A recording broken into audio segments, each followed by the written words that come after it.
Hello everyone, Yom Tov. It's Monday, start of another week, and you know what? I'm going to start out by trying to be as positive as I possibly can and say we are now another week closer to this lockdown being lifted. That's the way I'm going to start looking at these things, because I'm going to be quite honest with you. Well, I'm always honest with you.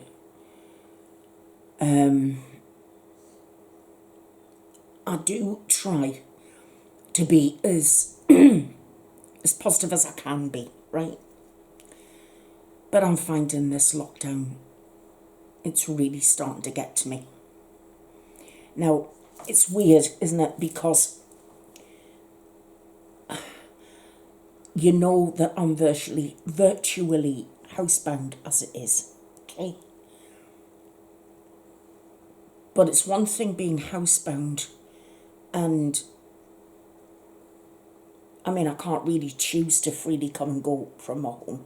I've always got to have somebody with me. But now it's a case of I really can't go anywhere. Even if I had somebody with me, the places that I want to go are closed. And some of the places that are open, I'm scared to go to, just in case there's not enough of the social distancing or something like that. Now, I'll give you an example. Around the corner from me, well, further up the road and then round the corner a bit, is a guy who sells pet food and things like that.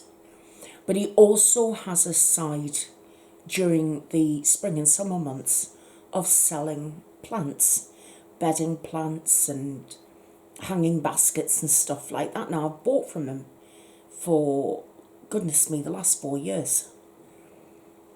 And last week, when I was driving past, when I was doing my once a week, having to go out doing the essentials, I noticed he'd opened his shop and all his hanging baskets were out and his bedding plants were there. And I was like, oh, that's brilliant. Peter's got his shop open. And my first thought was, I mean, a stupid thought, but so I've got these bloody fibro sniffles again. My first thought was, I'll go and grab hubby and we'll nip round and we'll go and get some bedding plants. Totally haven't gone out ahead that hubby's working from home and he cannot leave his laptop or his phone between the hours of 9 and 5 or 9 and 6, depending how long the office needs him to be there, depending on how many students are logging in to get guidance for forthcoming exams and things like this. And then when I got home and I sat down, I thought about it. Well, I thought, normally because I can't get out and like walk around the plants and then make my choices, I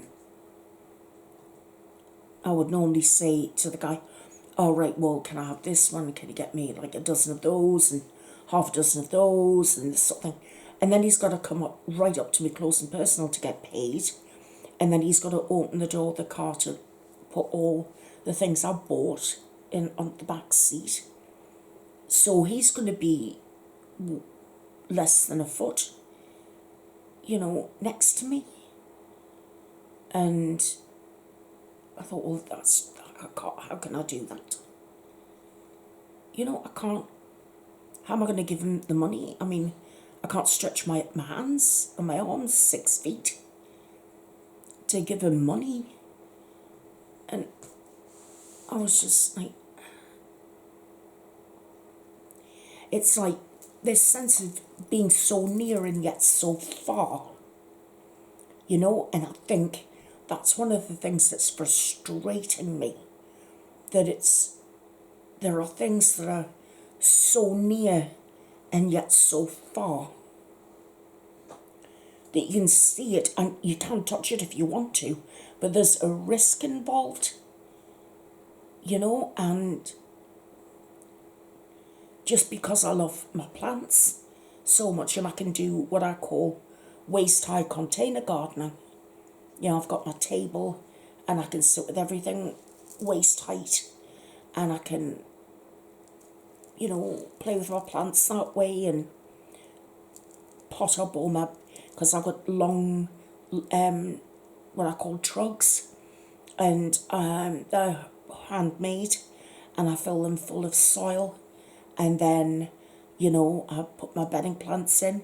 So as the weeks go on, they blossom, and then there's all these long trugs filled with different plants like begonias and violas and pansies and just anything and anything that I can find, you know, to put in just for a splash of colour. And I can't do that because it's like the carrot on the end of the donkey. You know, the stick that's got the carrot on the end of it, so the donkey keeps on going. And I came home from that and I was very frustrated. And it was one of those moments where it didn't matter whether I was disabled or not. It's the fact that this condition, which I do ask you please not to mention anything about it in the comments. Please use words like situation or condition, something like that, but nothing else, because the video will be taken down. And I just wanted to, I've been thinking so much about exactly what this lockdown is entailing, right? And yeah, sorry, I've been hitting these like a ton of bricks.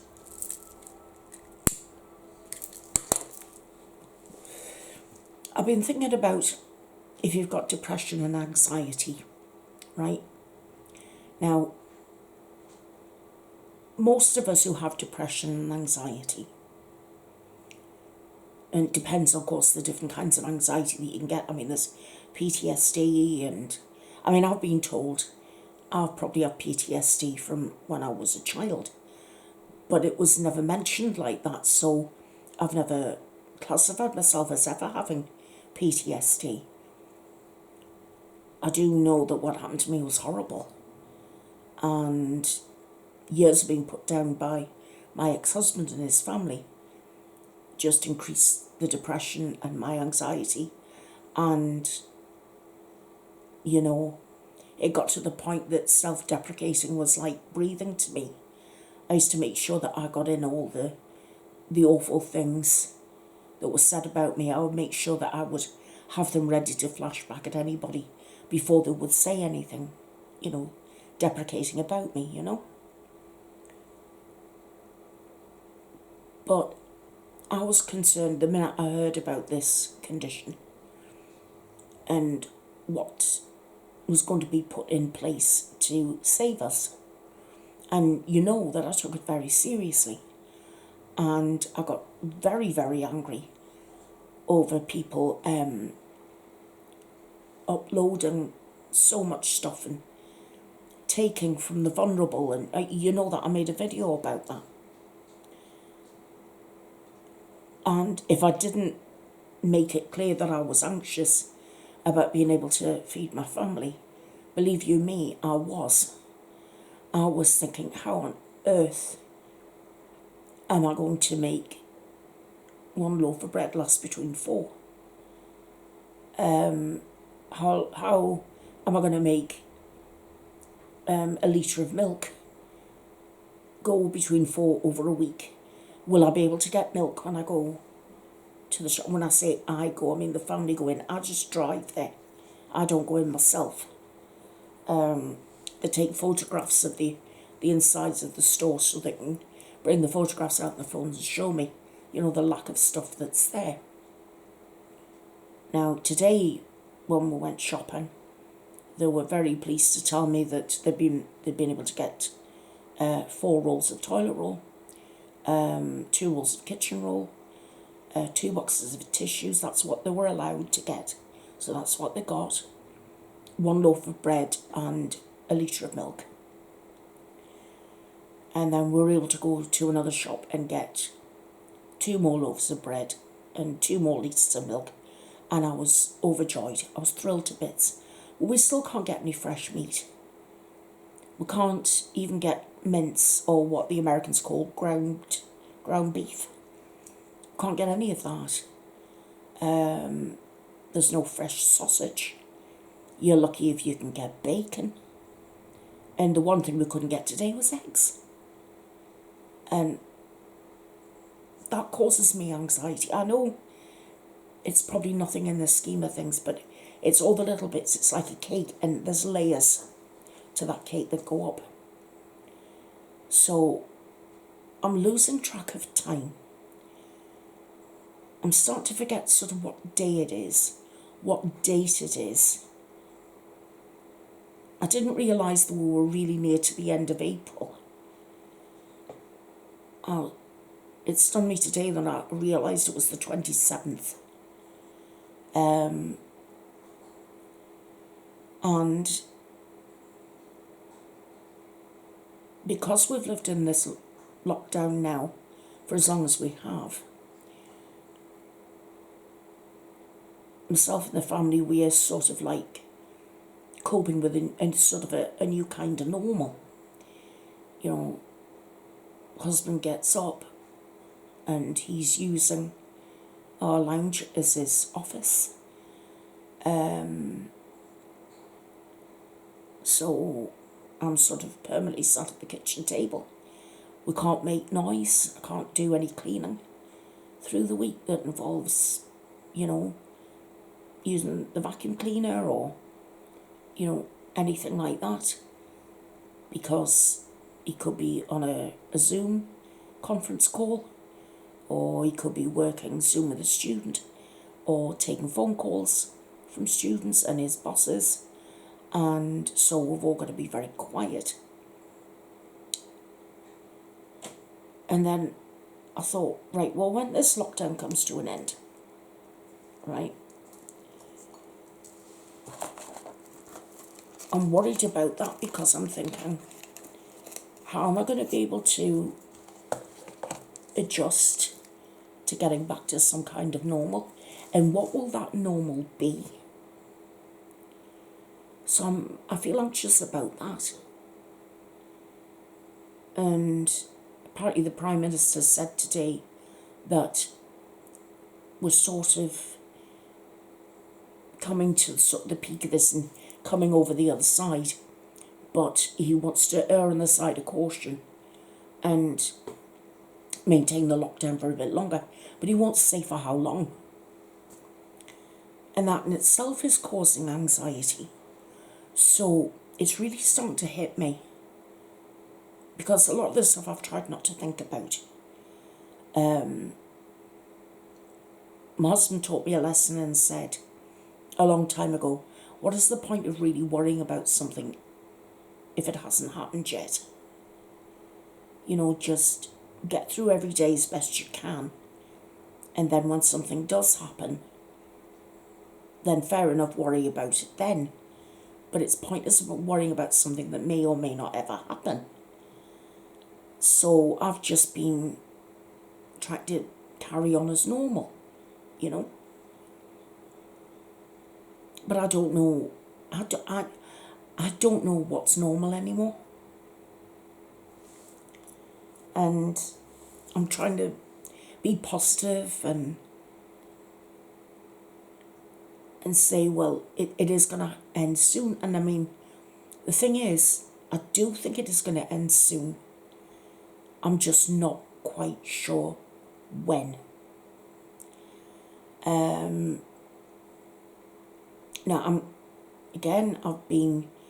I've got to tell you that, you know, I'm well into my tarot cards.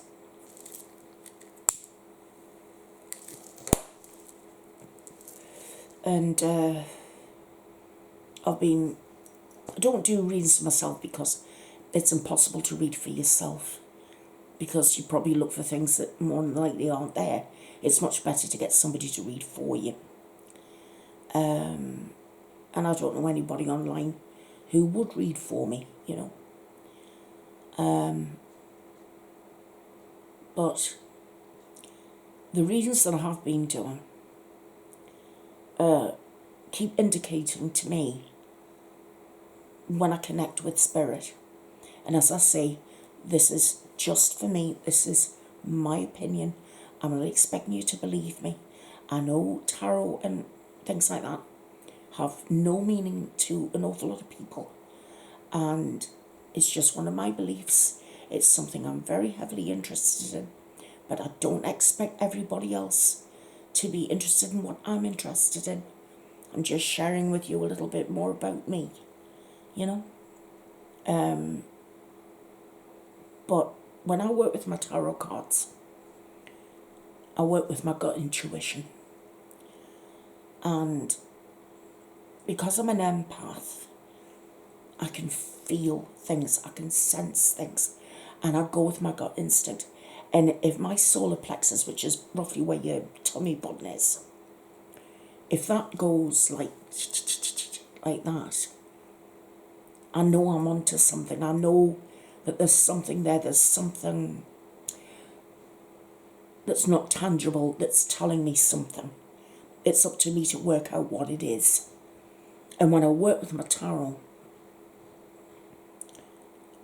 it's indicating to me that it's going to be another 3 weeks. And then I believe in the UK anyway that Boris Johnson will start to ease this lockdown. But it's going to be done gradually. It's not going to be done all at once. It's going to be done gradually. And that's what's indicating to me. Now, I know a lot of people, to sort of ease their anxiety, they're looking for answers. Now, I'm by no means an oracle or anything like that. And like I say, it's all for entertainment purposes only, you know, allegedly, and all that sort of thing. But I was thinking about possibly adding a tarot reading to one of my videos. And I was going to ask you guys what you thought about that. Because I don't want to just jump in and do something that a lot of you just either do not want for, whether it's religious reasons or personal opinions, because I don't want to upset any of you. I want to do things that make you happy. I want to try and do things that are going to alleviate your anxiety. So when I was thinking of doing that, and I was busy doing my hair, and I can't tell you that it was a voice, because I didn't hear a voice. All I'm telling you is, and like I say, my personal opinion, a lot of people will probably laugh at me, and that's fair enough. I put both hands up to it. But I got this strong impression that I was to do readings live, right?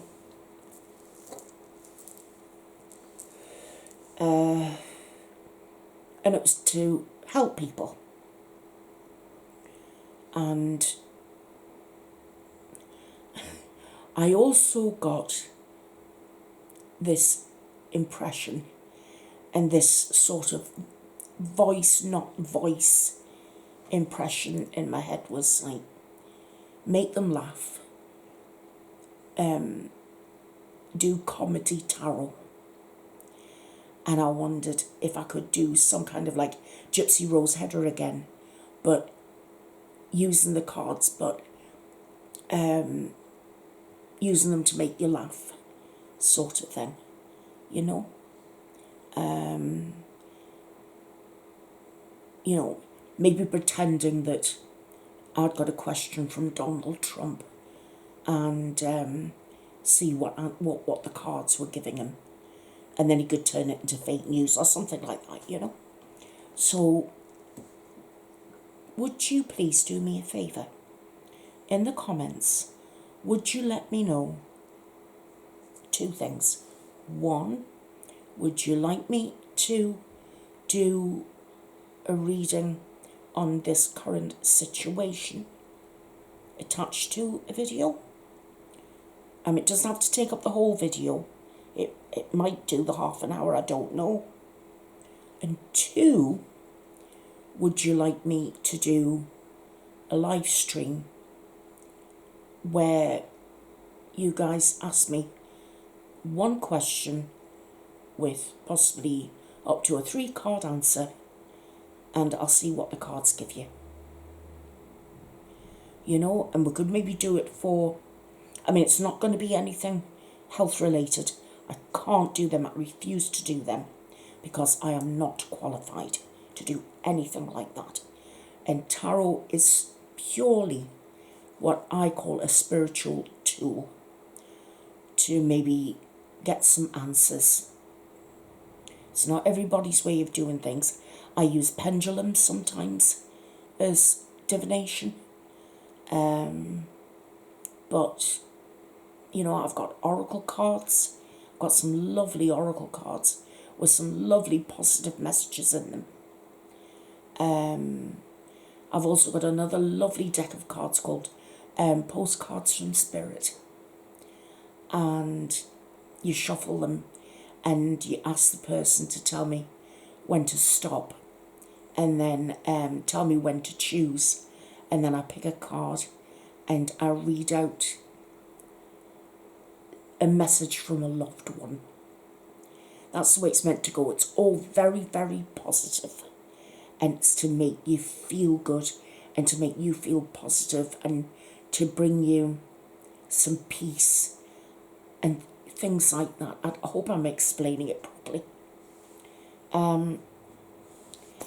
Anyway, like I said, I want to try and do something to alleviate anxiety while I'm busy struggling with my own anxiety and my own depression, which isn't fantastic.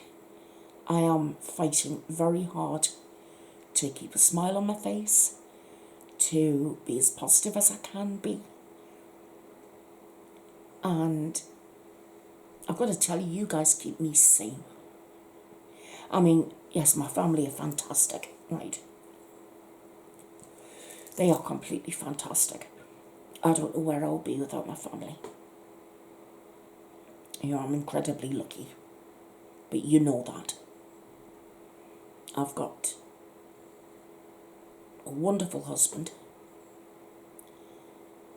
It'll be our 2nd anniversary in June. For all we've known each other, it'll be 40 years in October. But we'll have been married 2 years this coming June. Wow. I remember once answering a question on Facebook and it said,